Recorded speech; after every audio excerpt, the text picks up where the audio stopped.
much, much easier to run a very profitable, very small campaign and then reinvest into it than it is to pour a bunch of gas on at the beginning and burn a lot of money and then try and figure out how to make it profitable from there. Welcome to Honest E-commerce, where we are dedicated to cutting through the BS and finding actionable advice for online store owners. I'm your host, Chase Clymer. And I'm your host, Annette Grant. And we believe running an online business does not have to be complicated or a guessing game. If you are struggling to scaling your sales, Electric Eye is here to help. To apply to work with us, visit electriceye.io/connect to learn more. And let's get on with the show.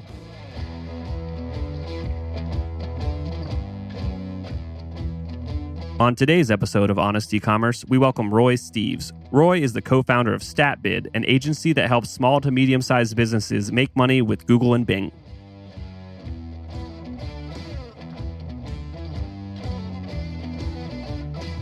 Welcome back to another episode of Honest E-commerce. I am your host, Chase Clymer, and today is a sad episode. Annette is on vacation, so it is just me, but I'll make sure to try to have both perspectives for everyone out there. Annette will be back next week, so don't worry. But today, we welcome to the show Roy Steeves. Roy is the co-founder of StatBid. It is an SEM agency focused on SMB e-commerce marketing on Google and Bing. So there's a lot of S words, that we had there, SEM and SMB. You want to kind of just give us a background on what your agency does yourself and kind of the journey of the last 5 years that took you there? Yeah, absolutely. So StatBid is, as you mentioned, an agency. And so we focus almost exclusively on running Google ads for e-commerce sites.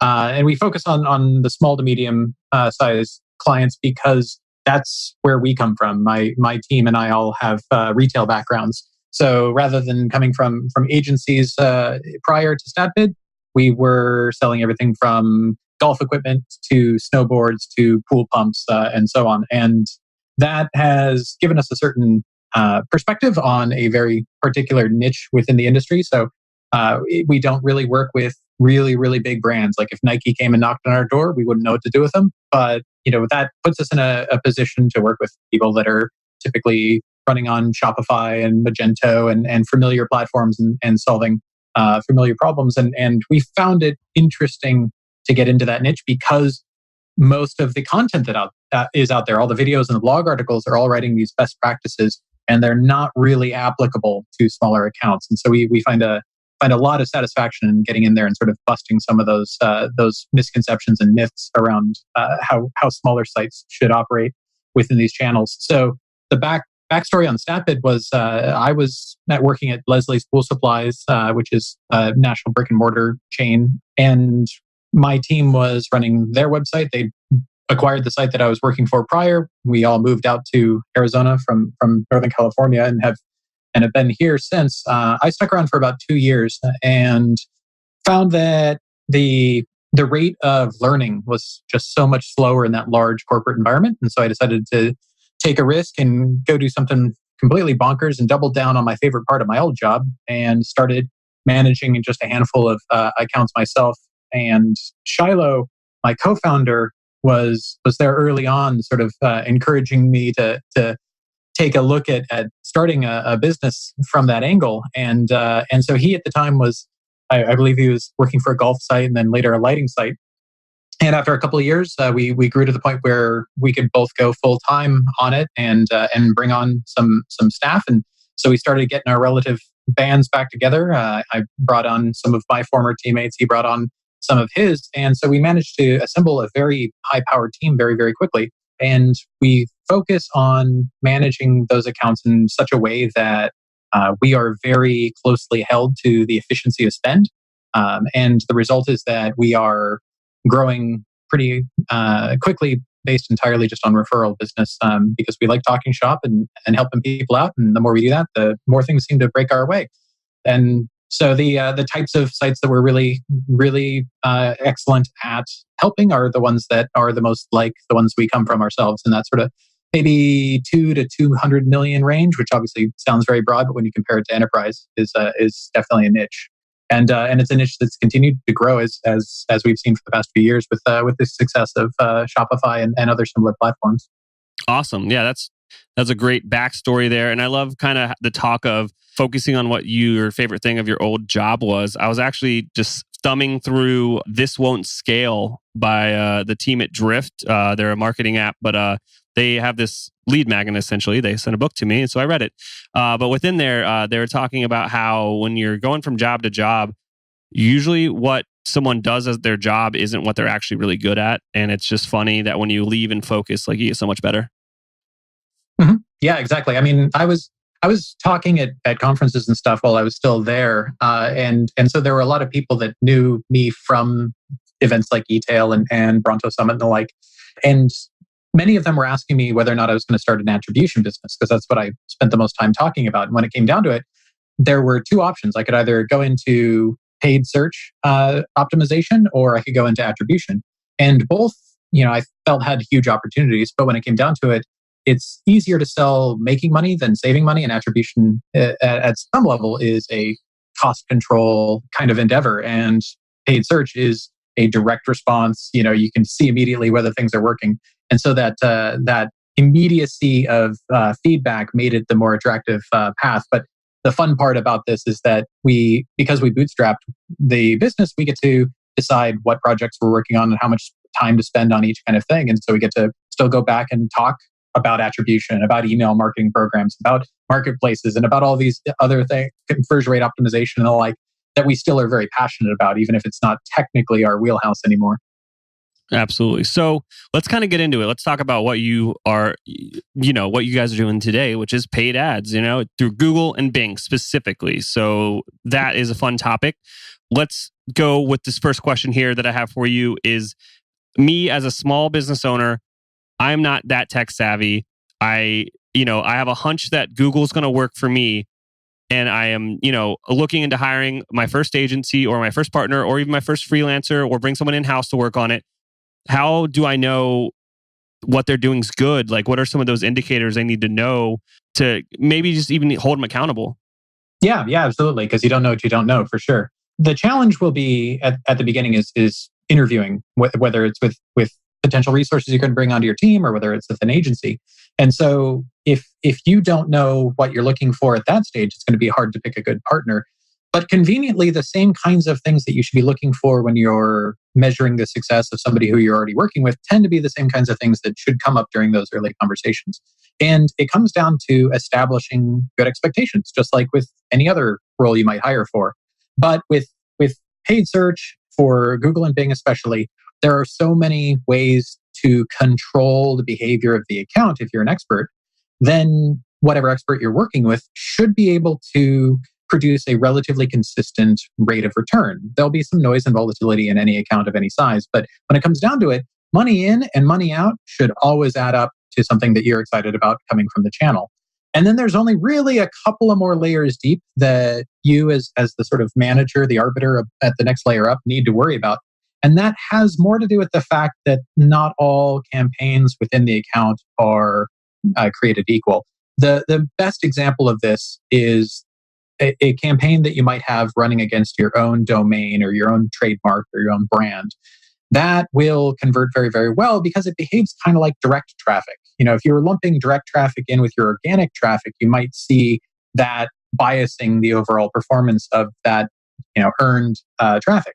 Well, the same kind of pattern happens within paid, even though it's less commonly focused on, because that trademark traffic converts so very well, it can subsidize a lot of bad behavior coming from the rest of the account. So if a third of your account is brand and that's producing revenue at a return on ad spend that's very, very strong, and then you have the rest of your account is breaking even or maybe even losing a little bit of money, when you add it all back together, it still looks like it's breaking even or doing a little bit better than that.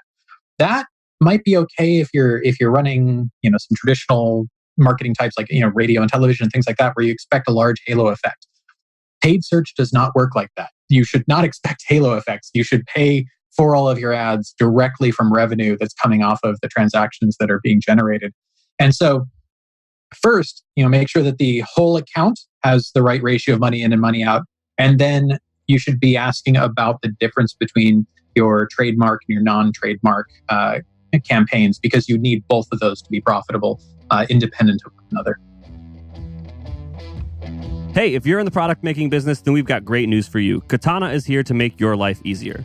There's now a Shopify app built and designed for merchants that make their own products. Manage your sales, orders, raw materials, production schedule, inventory, and material purchasing all from one dashboard. The name of that app is Katana. Katana. Katana is designed for makers, crafters, and small manufacturers selling on Shopify. Until now, product makers selling on e-commerce have had to settle with messy spreadsheets or regular inventory management software. We know they both usually suck if you need to make your own products. Fortunately, Katana is built from ground up with the needs of a small manufacturer in mind. Production scheduling and inventory management has never been this easy for Shopify merchants. A recent survey shows that 93% of Katana's users say they love it because of the ease of the setup and how intuitive it is. To try Katana for free, sign up at www.katanamrp.com. That's KATANAMRP.com. Or search Katana on the Shopify App Store. There's a 14-day free trial. You do not need a credit card. And when you're signing up, use the promo code HONEST to get 30% off your first 3 months of a paid subscription. Check out Katana today. So if we're saying that we need to have a profitable engagement and we need a return on ad spend that's obviously positive, is there, a baseline that you think people should start when they're first getting into it? I've had with these performance-driven engagements is kind of what you see in paid marketing and stuff like that. I've had it all over the board where someone's happy is like, as long as I'm getting over a 1-for-1 return, I'm okay. And then some people are coming in like, I have to see 12x or we can't work together.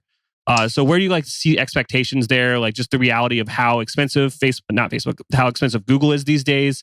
What do you think like just return on ad spends like if for a general business, average business, what a realistic expectation should be?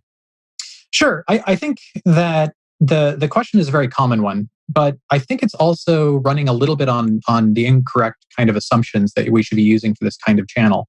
So if somebody comes to you and says, hey, I want to run more Bing ads because the ROI on them is higher, that sentence doesn't actually make any sense because you have so much control over how much is invested into the channel, and you can obviously measure the revenue coming back out. You get to make that call. You get to pick your own return on ad spend target. And so when it comes down to it, the variable is not what is the return on ad spend I should expect from a channel like this, but instead it's how much volume can I get at a return on ad spend that I find attractive and profitable. And so part of the way that we do that is instead of talking about things in terms of return on ad spend or a return on investment, which is by far the more common approach, we actually use the reciprocal of that. So instead of saying how much money divided by how much I spent to get a multiplier or a percent, we look at it the other way around. We divide the cost by the revenue. And that may sound kind of arbitrary, but what it does is it produces a percent of revenue number. And that is very easy to compare to things like your gross margin or your cost of goods. And so when you put all of the pieces together of your puzzle, you have all of these costs associated with your doing business at some overhead rate, for example. When you have a percent that you can fit back in, it's much, much easier to conceptualize how much of that revenue and how much of your profit is going to those ads. So what we've seen typically from retailers, at least, is something around 30% of their gross margin ends up being, roughly in the ballpark of what ends up working. But when it comes down to it, each business is different. And so how rich or how lean you run your account should really be a reflection of how much margin you have to work with and at what point do you hit diminishing returns. And so my advice to somebody who's just starting out and hasn't run a lot of campaigns before, maybe ran a few small ones and isn't sure where to start, is to err on the side of the smaller end of the spectrum. It's much, much easier to run a very profitable, very small campaign and then reinvest into it than it is to pour a bunch of gas on at the beginning and burn a lot of money and then try and figure out how to make it profitable from there. And that tends to be a fairly common approach, but it's not one that ever set well with me. And so our approach is very much on the start small and grow from there. And then you can always test that diminishing returns curve as you go. Maybe you start at spending 10% of your revenue on ads. And then after a while and things are going well, you go up to 12% and see how much more you can get for it and see whether or not the incremental spend is worth the incremental revenue. And eventually, if you follow that kind of iterative process, you'll end up optimizing towards some sort of ideal balance that fits with your margins, your conversion rate, and your business overall. That was a fantastic answer. Let's pretend, let's move my fake made up small business forward here. We've been doing some ads here for a while, and we're 6-8 months in and we're loving it. And it's like, all right, hey, we're actually making money here. This is cool. This is a great channel. Should I just let it ride? Or, should it's not broke, I don't need to fix it? Or what should I be doing there? At that point, you do need to drill in a little bit. So this happens a lot when somebody brings on a new agency, us included, or a freelancer or a new hire. Right out of the gates, there's going to be a bunch of changes, and hopefully they're all good. And the reason that tends to be the case, almost regardless of what agency you're working with, is because everybody has some sort of level of expertise, and they're used to looking at particular variables in the account and watching for particular common mistakes. And so in the first, few weeks or few months, maybe, they'll clean all of those specific things up and you'll hit a sort of plateau. And that's normal and to be expected. Like, the agency can't pull the same rabbit out of the hat more than once, right? So you expect that continuing optimization is going to roll off toward channel maturity, and then you're really just paying to stay ahead of the changes within the shopping ecosystem, the types of behaviors coming off the shoppers, and things that Google change, and those are enough to keep an account manager busy for sure. But if you're looking for that same kind of meteoric rise, that same hockey stick curve that you might have gotten when you first started the account up, you're not going to get it. You should expect to see some sort of maturity. However, there are sort of false ceilings when you first get going. For example, if we set up a couple of different types of campaigns and we're running them great, and then things start to flatten out, the question then becomes, are these campaigns running as efficiently as they could, or are they just running much, much better than they used to? And those are very different results. The other thing is, are we running enough kinds of campaigns? And there's different strategies that you can use to attack parts of your audience from slightly different angles. And you can sometimes continue to get a little bit more incremental market share off of just outmaneuvering bigger players. So because AdWords or Google Ads rather nowadays, is still an auction-based system, your bids for those impressions are going up against all your competitors. The behavior can change very, very rapidly through no change of your own. So you could have been running this campaign for 6 months profitably and happily. And then if a competitor comes in and starts raising their bids against the same types of searches that you've been doing well with, you're going to need to be able to respond to that. And if you're just setting it and forgetting it, they'll not only eat your lunch, but potentially cost you a lot of money. And so monitoring its performance to avoid negative changes is part of the way you avoid some of the catastrophes that might lead to. But also be aware that there might still be another level above where you are right now that shaking up the account might break loose, even without changing partners or adding different people. Just taking a fresh look at the account as if it were brand new to your eyes, and seeing if there are opportunities, and working with whoever your expert is to do so, it's a healthy way of revisiting the problem, sort of getting your head a little bit out of the weeds long enough to take a picture of the account at a high level and say, if this weren't my account, if this were a colleague's a friend at another company's account, what does this look like, and what would I recommend they do to improve it? You don't need a very technical background to do that. And if you are working with an expert anyway, then you can really rely on them for the nuts and bolts of it, and still just look at it from a high strategic level. This thing is a tool, and it allows you to put yourself in front of people that are searching for specific solutions to problems. If you can identify other groups of people that are searching for solutions to problems that you and your product solve, then fantastic. So you just keep looking for ways to sort of broaden that net that you're casting, and keep an eye, as always, on the efficiency of spend, and you can grow into those other niches of user behavior in exactly the same way you grew from no campaigns to those initial successful campaigns. You're watching out for the same kinds of efficiency issues. You're still watching the way that your competitors are behaving in the resulting auction data. And so it's very much kind of like a fractal. The things that you did well at the beginning, you then do again at a smaller scale, and you continue to build it up as the tree develops more branches. Awesome. That's fantastic advice. So let's kind of pivot a little bit here. Let's talk about budgets. Like, what should I be setting aside? What should I be allocating for my business to get into a paid acquisition channel? Sure. Yeah. The way that this question comes up for us, when we're talking to our clients, is usually in a positive light. So a client will say, "Hey, Roy, if we gave you an extra $50,000 this month, what would you do with it?" And the funny thing is that my answer is usually, I have no idea, which is not what you expect from an agency. Usually they say, yes, of course, YE $, yes. But when it comes down to it, because you're always watching for that efficiency of return, you're watching that return on ad spend, you're watching the dollars in and dollars out. At some point, you're going to hit some kind of market saturation for the budget that you're running with. And so it's less about how many dollars you need to set aside and more about going back to that percentage.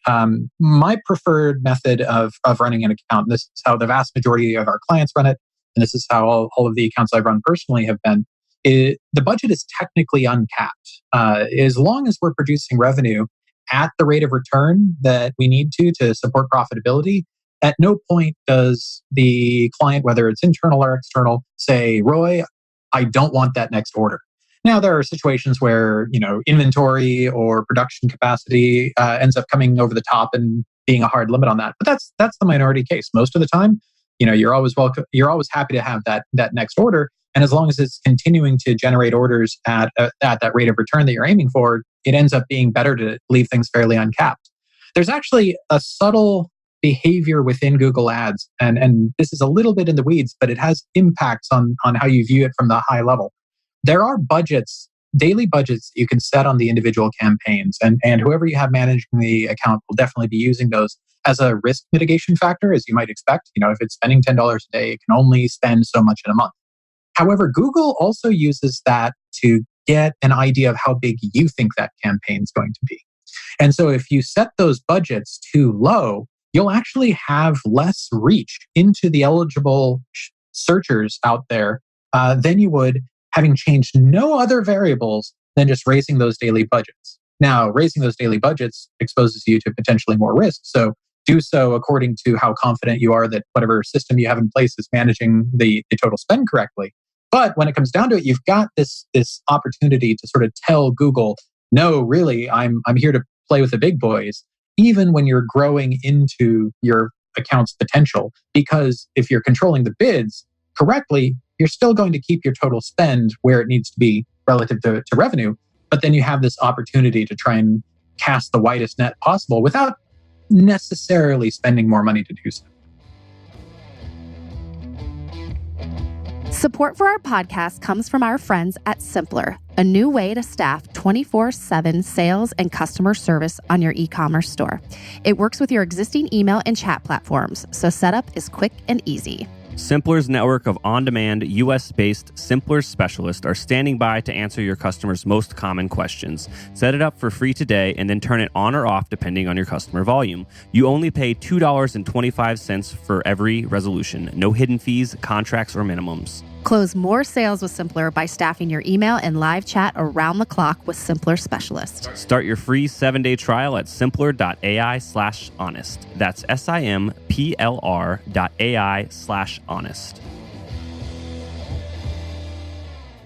So we've got Google's bringing to the table some automation options within their own platform. And then outside of that platform, artificial intelligence is huge. There's so many apps that claim to do with machine learning. They're going to run your Google ads for you. Sure. The table is yours. Give me your expert opinion on what's going on with all these automation, AI, machine learning options that are coming to the marketplace for paid ads. Sure. Yeah.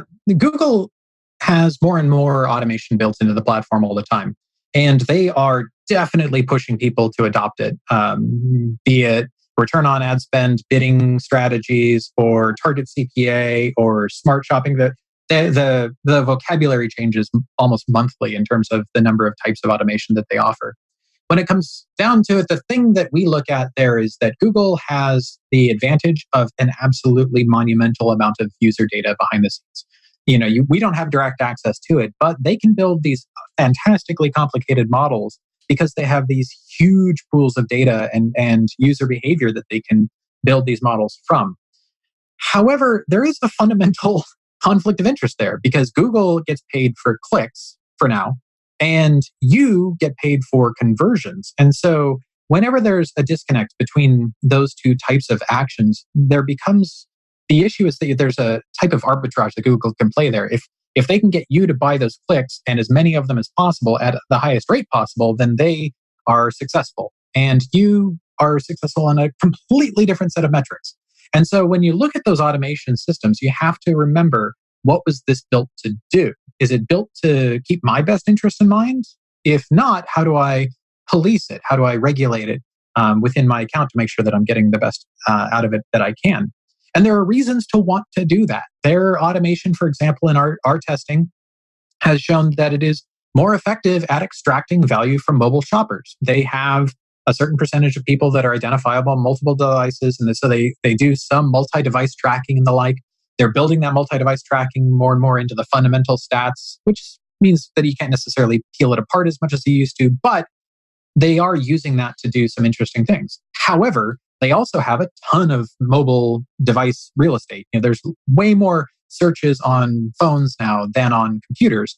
And the conversion rates on mobile, even if you include multi-device shoppers, is still so much lower that most sites are at most doing half of their revenue on mobile.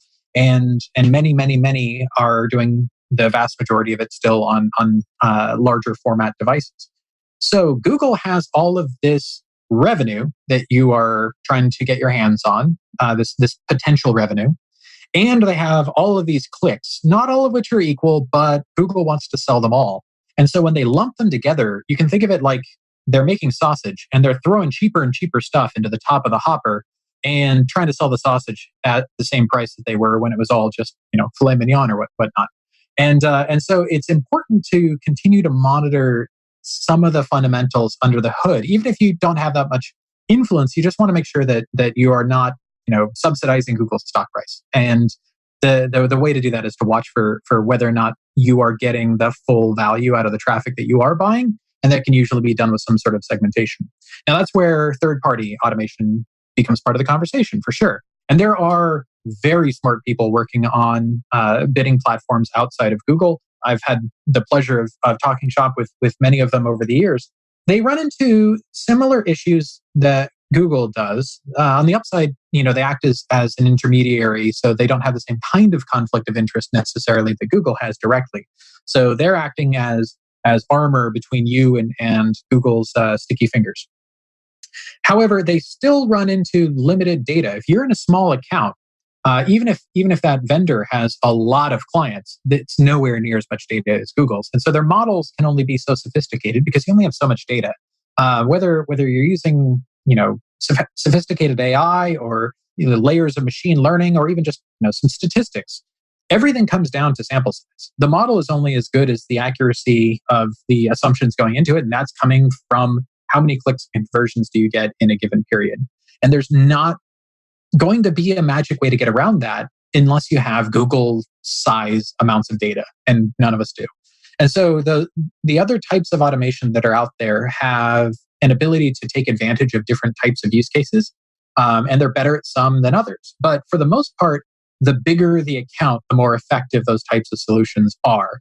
The smaller the account, the better off you are using basic algebra. And so that's sort of been our attack. Is we're very engineering heavy. I mean, I myself was a web engineer well before I was a marketer, and you see that through the DNA of our team. But at the same time, when it comes down to it, if you're bidding on campaigns and accounts where you're spending, say, less than $10,000 a month or something like that, which is much smaller than some of these solutions are designed for, you're almost better just treating it as if it were all just the rigorous application of 8th grade math.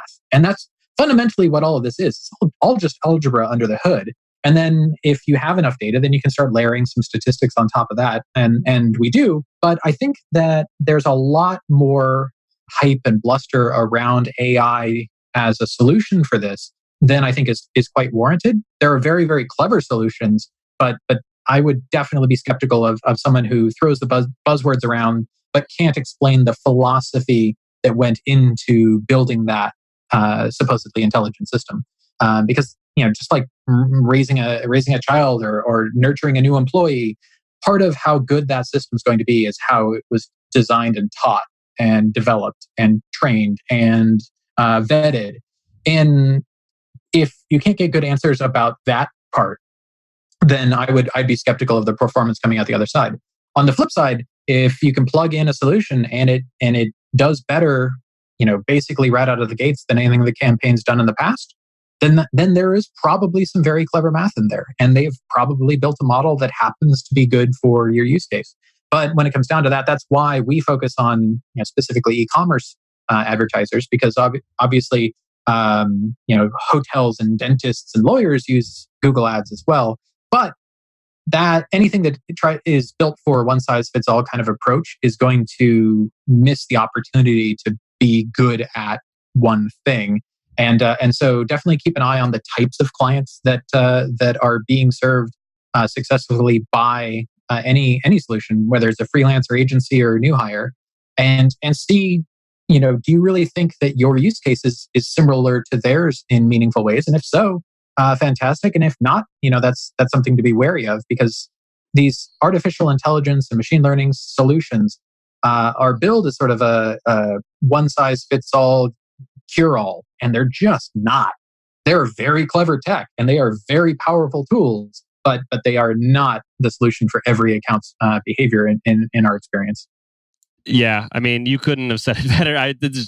People were slapping AI and machine learning on an app they've been working on for years just to try to get some more seed money at this point. Yeah, exactly. And you might as well just slap blockchain on the end of the title and really try and go for the keyword Yahtzee. Exactly. So you are a wealth of knowledge, and I cannot thank you for joining us today. And you're being even more generous with what you're offering our listeners. Do you want to give them a little bit of insight on how to follow up with you and kind of get that awesome deal? Oh, yeah, sure. So when we're talking to prospective clients, obviously any agency out there in our space does some sort of account audit, which is, I think, a marketing fail. Nobody likes getting audited. What are we thinking? So we do account reviews, but unlike the sort of auto-generated PDF 5 pages of charts telling you how much you need, whoever gave it to you, ours have always been more like a deep cleaning and range from 15 to 30 pages of details, and they are done entirely by either myself or my senior analyst, and they have a lot more personality because we write each one of them individually.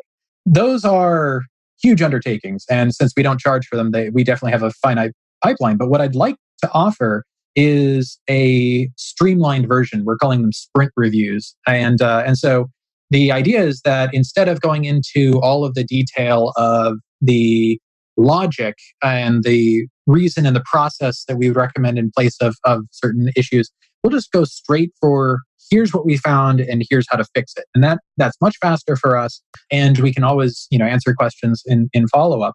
But basically the idea is that we'll do probably about 6 to 10 pages of analysis, completely devoid of any attempt to sell anything. Like I said, we're growing on purely walk-in business right now enough.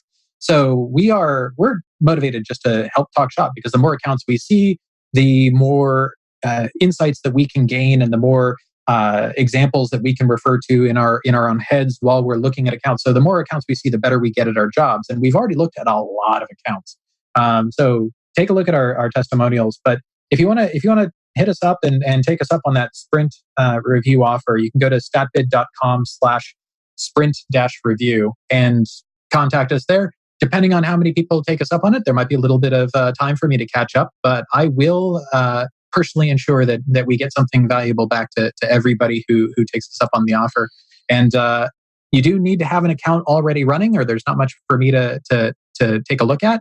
But even if you don't, you just want to ask some questions of an independent expert, we're happy to talk shop. It's a big part of why we started the business in the first place. Gotcha. And then just to clarify to people, what's going on with that amazing offer, real quickly, that is a free offer. There's no sales involved there. They want to talk shop. They are passionate about pay-per-click and they want to help you. Yep. Yeah, that's exactly right. Yeah, that we're obviously open to exploring whether we're the right solution for some folks. But when it comes down to it, we're not rolling in and assuming that we're the right solution for anybody, nor are we assuming that everybody needs a third party. You might be looking to get the review because you're considering taking it on yourself. And if I can give you 10 pages that give you, the 80-20 principles worth of what you'd get out of hiring somebody, then I call that a win. I feel like I've made the world a little bit better place by helping out people who are on the cusp of that kind of autonomy and profitability. Awesome. Seriously, thank you so much, Roy, for sharing all of that awesome information with that super generous offer. I'm sure that a lot of our listeners are going to hit you up about that. Yeah, I look forward to it. Should be fun for me too. We can't thank our guests enough for coming on the show and sharing the truth. Links and more will be available in the show notes. If you found any actionable advice in this podcast that you'd like to apply to your business, please reach out at electriceye.io/connect. Please make sure to subscribe on Apple Podcasts, Spotify, or your podcast app of choice.